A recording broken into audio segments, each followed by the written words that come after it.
allez bien. Pour ma part ça va super, puisque aujourd'hui je vous retrouve dans une nouvelle vidéo. Donc comme vous avez pu le voir dans le titre, je vais vous présenter aujourd'hui les cadeaux que j'ai reçus à mon anniversaire, qui date quand même maintenant du 17 novembre. Mais bon, mieux vaut tard que jamais. Et du coup je vais vous montrer aussi avec, pour pas faire une vidéo trop courte, un mini haul coloriage. Veuillez m'excuser, je suis enrhumée, donc si je renifle c'est normal, j'espère juste que ça vous saoulera pas trop. Mais je peux pas y faire grand chose quoi. Ne faites pas non plus attention à mes cheveux qui sont absolument dégueulasses. Il faut que je refasse mes racines, mais j'ai pas encore reçu ma couleur, donc voilà. Bon bref, je raconte ma vie comme d'habitude. On va commencer tout de suite du coup. Donc je vais commencer avec les cadeaux de mon frère et de sa chérie. Donc j'ai eu un petit cochon à peindre. Voilà, donc c'est une tirelire. Hein. Voilà, donc je suis très contente. Alors avec, il y avait des feutres comme ça, mais bon c'est clairement pour les bébés, donc je vais pas m'amuser à colorier un cochon en porcelaine avec des feutres. Donc je le ferai avec de la peinture, ce sera beaucoup mieux. Alors je sais pas quand je le ferai, puisque je suis une fille très éparpillée. C'est-à-dire que j'ai envie de faire 1 milliard de choses et du coup eh ben, je fais rien. Logique bizarre hein, je sais, mais voilà, que voulez-vous, c'est comme ça. Ensuite j'ai eu un petit livre de coloriage. Voilà, donc ce sont que des mandalas si je me souviens bien. Voilà, je vous montre un petit peu. On a ça, on a ce genre de choses. Qu'est-ce qu'on a d'autre? Voilà. Alors le papier de ce livre est très très fin et je viens de m'apercevoir que les pages se déchirent, donc je vais peut-être pas trop m'amuser avec. Ouais, c'est un petit peu dommage. Donc je pense que je le ferai au crayon couleur parce que vraiment le papier est trop fin. J'avais essayé avec du stylo gel. Voilà, des stylos gel fluo. Mais en fait derrière, vous voyez, ça gondole un petit peu, enfin, c'est en relief quoi. Donc je pense qu'il supporte pas trop l'encre, donc du coup je les ferai au crayon papier. Au crayon couleur. Ça, et il m'avait aussi offert un ras de cou avec un petit cœur là devant. Je trouve très beau, mais malheureusement il me va un petit peu grand puisque j'ai un cou très très fin.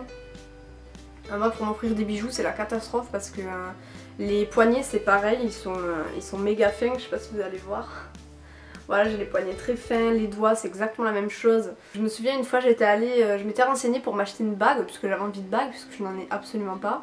Et je voulais savoir ma taille du coup de doigt puisque je la connaissais pas du tout. Et en gros la femme elle a été hyper étonnée parce que elle s'est même retenue de rire. J'ai vu un petit sourire mais bon voilà c'était pas méchant quoi. Et en fait ma taille de doigt limite elle n'existe pas. C'est pas une taille qui existe entre guillemets pour adultes, c'est une taille qu'on retrouve chez les enfants. Donc voilà, c'est du coup il faut que je fasse faire mes bagues sur mesure, donc autant dire que ça coûte un petit peu plus cher. Donc bref, on s'en fout, mais voilà, c'est tout ça pour vous raconter un petit peu ma vie. Du coup ensuite, de la part de ma soeur et de son chéri, j'ai eu une Funko Pop de Dory.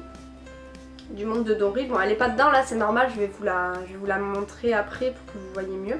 Donc dans cette collection, il n'y en a que deux, il y a que Dory et Hank du coup. Oui, donc moi en fait je garde les boîtes. Ça paraît peut-être idiot, mais je préfère, je trouve que ça conserve mieux les pop et je trouve que ça fait partie de la collection aussi, donc moi je garde les boîtes. C'est d'ailleurs pour ça que je n'achète pas de Funko Pop, parce que hormis le prix, bon c'est pas non plus hors de prix, mais ça prend beaucoup de place du coup si on garde les boîtes. Donc la Dory elle se présente comme ceci. Elle est trop mignonne, je la trouve trop mignonne. Elle est un petit peu creepy aussi, elle fait un petit peu flipper je trouve avec ses yeux tout noirs là.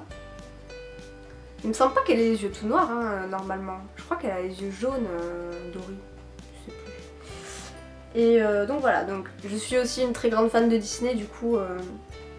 Voilà, d'ailleurs je sais pas si vous voyez, il y a la petite pop derrière de Groot dans les Gardiens de la Galaxie. Je l'avais eu à Noël dernier. Et voilà, donc c'est les deux seuls pop que j'ai. Oui d'ailleurs j'ai fait un petit fond, n'hésitez pas à me dire ce que vous en pensez, je fais avec ce que j'ai on va dire, parce que bon voilà quoi. Donc voilà, non j'ai pas du tout terminé. Et elle m'a également offert le jeu sur 3DS, la nouvelle Maison du Style 3. Voilà, donc normalement c'est pas trop mon type de jeu, j'ai pas de jeu très on va dire girly, enfin fifi dans mon étagère, puisque moi je suis plutôt aventure, action, ce genre de truc. J'ai les deux autres aussi parce que j'avais bien aimé. J'étais très contente de l'avoir, je l'avais pas demandé mais voilà, on va dire que c'est tout comme. Voilà, donc pour les cadeaux de ma soeur et de son chéri, et de la part du mien, donc de mon chéri, j'ai eu Pokémon Ultra Soleil sur 3DS. J'avais Pokémon Lune précédemment, donc je suis une très très grande fan de Pokémon, voilà, vous pouvez aussi voir derrière. Voilà, donc je suis aussi un petit peu une geek, hein. J'adore jouer aux jeux vidéo et voilà, je passe beaucoup de temps à jouer. D'ailleurs en ce moment je délaisse un petit peu le coloriage, du coup bah, vu que j'ai eu ce jeu à mon anniversaire, bah, j'y joue régulièrement. En cadeau il y avait un booster random où on pouvait avoir un des 3 starters et j'ai eu celui de type plante, donc qui est Brandy Boo. Voilà, c'est pas celui que je préfère, mais bon elles sont de très bonne qualité ces figurines, donc ma foi je suis plutôt contente. Bon alors j'imagine que cette partie aura été chiante pour ceux qui sont là uniquement pour le coloriage, mais j'ai pensé déjà que ça remplirait un petit peu la vidéo. Et je me suis dit aussi que ça vous ferait en apprendre peut-être un petit peu plus sur ce que j'aime, voilà, en dehors du coloriage, puisque ce n'est pas ma passion première, hein, le coloriage, même si maintenant c'est devenu une grande passion. À la base vraiment, je suis surtout passionnée par... Enfin j'aime surtout les jeux vidéo et les mangas et les animés, voilà. Mais du coup, on va passer maintenant au petit haul coloriage. Alors du coup, je suis allée dans un magasin de fournitures pas très cher où il y a un petit peu de tout quoi. Et j'ai acheté 3 tubes de peinture à paillettes. Voilà. Je sais pas ce que ça vaut, la majorité des choses que vous allez voir là, je ne les ai pas testées. Donc je pense que je vous ferai une review où je vous montrerai tout ce que j'ai testé pour avoir mes retours un petit peu. Et du coup j'ai aussi acheté cette fois de la peinture acrylique métallique. Voilà, c'est du vert, c'est la seule qu'il y avait donc j'ai pris celle-là. Ça je l'ai acheté chez Deals, je sais pas si vous avez ça, je ne sais pas si vous avez ça chez vous. Mais voilà, c'est un petit peu l'équivalent d'Action mais en moins bien. Voilà. Et ça par contre je sais pas ce que c'est comme peinture puisque ce n'est pas écrit. Donc voilà, je sais pas, mais bon il n'existe pas un milliard de sortes de peinture, donc je pense que ce sera soit de l'acrylique, soit je sais pas. Je connais pas les autres types de peinture. Bref. Ensuite j'ai acheté, j'étais allée à Cultura et j'ai acheté ce crayon pastel blanc de la marque Conté à Paris. Voilà. Alors ça je l'ai acheté non pas pour remplacer le Posca, puisque ça n'a rien à voir, hein. Mais si vous voulez faire par exemple des... je donne un exemple, je ne sais pas, une cloche ou un verre par exemple, et bien ça je trouve que c'est très bien pour faire les effets de lumière du coup. Voilà, moi je ne l'ai pas essayé mais je pense que ça peut avoir un très beau rendu. Voilà, donc je vous en dirai des nouvelles aussi. Ça coûte cher, je l'ai payé 2,39€ le crayon, donc c'est vraiment pas donné. Mais bon, je compte pas tous les acheter, moi c'est vraiment celui-ci qui m'intéressait pour les effets de lumière, donc voilà. Ensuite, du coup, alors je suis allée chez Action, puisqu'il y a un Action qui a ouvert près de chez moi. Et alors, il a ouvert il n'y a pas longtemps, du coup, comment vous dire qu'il a été dévalisé en 3 jours. Donc quand j'y suis allée il n'y avait plus grand chose, sachant que, alors moi j'y suis allée le jour même dans la soirée parce que je voulais voir ce qu'il y avait, mais bon c'était horrible, c'était blindé de monde, c'était affreux, donc je suis très vite sortie et je suis revenue seulement à peu près une semaine après et le rayon coloriage était quasi vide. Donc les seuls livres qui restaient c'était les Mandala Fun, quelques-uns, et les néons color, enfin les néons Creative Coloring là, ceux-là il y en avait un paquet. Et donc j'en ai pris un. Voilà, j'ai pris celui-ci. Alors avec vous aviez 5 surligneurs, c'est pas des feutres, hein, c'est des surligneurs. Voilà, bon, ma foi je trouve très joli, la qualité de papier est plutôt bonne, même si j'avoue que les stabilos ça fait pas un très beau rendu, ça fait des petits... Bah, comme des petites boules de papier encore une fois. Les surligneurs par contre passent très bien, voilà je vous montre un exemple, donc le soleil je l'ai fait avec les surligneurs, le contour des pyramides je les ai fait au stylo gel, donc par contre ça a tendance à baver très facilement le stylo gel, donc voilà. Les traits extrêmement fins je les ai fait au Stabilo 88, alors par contre les traits, je sais pas s'ils se rendent compte mais il faut avoir une bonne vue et il faut avoir des mines vraiment très très fines hein, parce que... Bon voilà, par ça il est sympa. Il se détache aussi facilement, je sais pas si vous allez voir. Voilà, ils ont tendance à se détacher. Donc bon voilà, je parle beaucoup trop hein, dans cette vidéo. Je me fatigue moi-même. Ensuite j'ai acheté des pastels, enfin des bâtonnets de pastel tendre. Alors je suis pas très fut-fut hein, parce que j'avais déjà des pastels et j'ai absolument pas vérifié le nom de ceux que j'avais déjà. En fait, je sais pas pourquoi, j'ai pensé que ceux-ci étaient des pastels à l'huile. Vu que j'ai vu le mot tendre, je me suis dit, bon, des pastels à l'huile, c'est tendre aussi, donc ça doit être la même chose. Alors que pas du tout. En fait, c'est plutôt des pastels secs, les pastels tendres. Je sais pas pourquoi ils appellent ça comme ça, mais au final, sur le papier, c'est très sec. C'est très poudreux, en fait. Donc, du coup, j'en avais déjà. Je vais donner, je pense, cette boîte ou mon ancienne à ma soeur. Et voilà, parce que moi, je vais pas garder... Je vais pas garder autant de pastels, ça ne sert à rien. Hein. Surtout que pour la majorité, ce sont des couleurs que j'ai déjà moi dans mes autres pastels. Ensuite, la chérie à mon frère, du coup, m'a ramené des pastels à l'huile.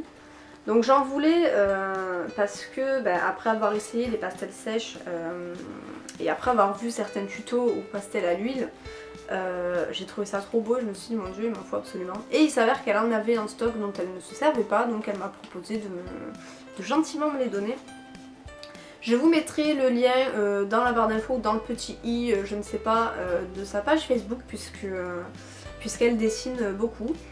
Et voilà, c'est une petite pub gratuite, voilà, j'aime ce qu'elle fait donc j'en profite pour vous montrer si vous aimez le dessin. Donc voilà, moi j'ai essayé de les estomper ces pastels à l'essence sans odeur puisque j'avais vu des tutos de gens qui les estompaient à l'essence sans odeur, mais il s'avère que quand moi je les ai essayés, le coton imbibé a complètement absorbé la couleur en fait, et pourtant j'avais pas mis tant d'essence sans odeur que ça, donc soit j'en ai quand même trop mis, soit ça réagit pas très bien, soit c'est la marque elle-même qui réagit pas. Enfin, je sais pas trop, mais voilà, moi sur les tutos que j'ai vus ça réagissait très bien, donc j'ai pas compris pourquoi ça faisait ça. Et sinon j'ai essayé de les estomper à l'huile, ça fonctionne, mais je suis pas très sereine à l'idée de mettre de l'huile dans mes livres de colo. Donc je vais voir comment je vais faire, je vais essayer plusieurs techniques et on verra bien ce qui fonctionne le mieux. Sachant qu'on peut aussi les laisser tels quels, ça donne un style en fait, les pastels à l'huile, vu qu'on voit beaucoup les traits. Je trouve en tout cas que ça donne un style. Et elle m'a aussi donné des pastels tendres, mais cette fois-ci aquarellables. J'avais jamais vu ça. Et ça fonctionne plutôt très bien. J'ai même, je pense, une petite préférence pour ça plutôt que les crayons aquarellables. Parce que du coup c'est beaucoup plus pigmenté en fait. Et il n'y a pas les possibles traces de crayon si jamais on a trop appuyé avec le crayon. Donc je trouve ça très bien. Bon, il n'y a que 12 couleurs mais je pense que ça suffira largement pour ce que je vais en faire. Et donc je pense que je vais les utiliser même si je suis pas très à l'aise avec l'aquarelle. Ma foi, ce sera une façon aussi de m'améliorer. Donc voilà pour ces pastels. Et du coup pour terminer, j'ai acheté, bon maintenant on ne présente plus, on le voit absolument partout, le nouveau de Johanna Basford, Ivy et le papillon d'encre. Voilà. Alors je suis pas forcément une grande fan de Johanna Basford, je saurais pas vous dire pourquoi. Alors c'est très particulier pour moi Johanna Basford. Il y a quelque chose qui me plaît dans ses dessins, notamment voilà je sais pas, voilà cet oiseau là. Je trouve très beau, mais d'un côté je trouve que ces traits sont vachement simplifiés en fait. Je sais pas comment vous expliquer, mais bon vous voyez les fleurs, on peut pas dire qu'elles soient faites dans le but d'être réaliste en fait. Voilà, je trouve que ça fait très cartoonesque si je peux dire. Et j'ai un petit peu de mal, voilà, notamment les maisons. Voilà, c'est pas dans le but d'être un petit peu réaliste. Alors pour moi c'est très particulier vraiment, hein. C'est pour ça que j'ai du mal à accrocher. Alors voilà, j'aime bien, mais je suis pas fan plus que ça non plus quoi. J'ai acheté celui-ci parce que j'adorais l'idée du roman intégré au livre. Et parce que malgré tout, je trouve quand même qu'il dégage quelque chose. Mais elle ne fait clairement pas partie de mes illustrateurs préférés. Mais donc voilà, celui-là je le voulais. Et d'ailleurs, alors j'ai galéré à le trouver, je vous explique pas quoi. À mon Cultura il ne l'avait pas, alors là j'y suis retournée il y a pas longtemps, il l'avait, mais bon, je sais plus quand est-ce qu'il est sorti, mais ça fait quand même au moins un mois, donc bon, ils ont eu un petit peu du retard. Donc moi j'étais pressée, je le voulais absolument et je suis partie du principe qu'il ne le ferait tout simplement pas. Donc ne le voyant pas à Cultura, j'ai tenté ma chance à Auchan. Sachant que dans mon Auchan, j'avais peu d'espoir puisque le rayon art-thérapie est ridiculement petit. Il y a très peu de choix. Et miracle, là j'arrive et je le vois. Alors je suis trop contente, hein, limite je pousse un petit cri, ah je suis contente et tout. Mais je l'ai retourné et j'ai vu qu'en fait, juste en dessous, là vous voyez, vous avez le prix avec le code barre. Et à ce niveau-là, vous aviez un autre code barre que Auchan avait rajouté, avec écrit 12,26 €. Donc en fait il était plus cher que le prix éditeur quoi. Donc j'ai trouvé ça bizarre et je sais même pas si c'est très légal en fait. Enfin je sais pas, j'y connais rien. Donc bon je demande à la femme quand même si c'est normal. Alors là elle me sort une excuse bidon mais vous n'imaginez même pas. Elle me dit en gros qu'ils se sont alignés avec le prix éditeur parce qu'il a augmenté. Voilà, le prix éditeur a augmenté alors qu'il est écrit sur le livre. Donc je pense que s'il a été écrit sur le livre, c'est qu'il y a une raison, c'est que peut-être elle compte pas spécialement augmenter son prix. Bon bref, voilà, j'y connais pas trop grand chose. Mais du coup elle m'a assuré qu'en caisse il passerait à 10,26 € puisqu'il y avait une remise de 5%. Donc je vais à la caisse et là bah, il passe évidemment à 12 €. Donc en plus là la caissière m'est désagréable au possible, elle me dit en gros qu'elle y peut rien, que c'est pas son problème, voilà bon. Moi j'ai pas envie d'acheter un livre à ces gens là, même si je sais que c'est pas forcément leur faute. Mais voilà, du coup je lui ai dit bah je vous laisse le livre, voilà je le prends pas. Alors certains vont me dire ouais pour 2 € quand même, ouais mais même ça me fait chier. Franchement à ce prix là je préfère l'acheter sur internet et les 2 € que je paye ce sera légitime puisque ce sera les frais de port. Donc voilà, j'ai pas envie de donner 12 balles à des gens qui augmentent le prix comme ça des livres sans raison. Donc du coup je suis allée à Géant Casino et je l'ai trouvé au prix normal. Donc voilà, je sais pas ce qu'ils m'ont raconté chez Auchan, mais voilà, ça m'a un petit peu saoulée. Bon bref, j'ai raconté ma vie là, donc bon voilà c'est tout, je pense que j'ai assez parlé. Voilà, donc sur ce je vous laisse ici, je vous retrouve pour une prochaine vidéo qui je pense concernera mes encours du moment ou mes encours d'il y a beaucoup trop longtemps. Et voilà, donc je vous dis à la prochaine pour une prochaine vidéo, bisous.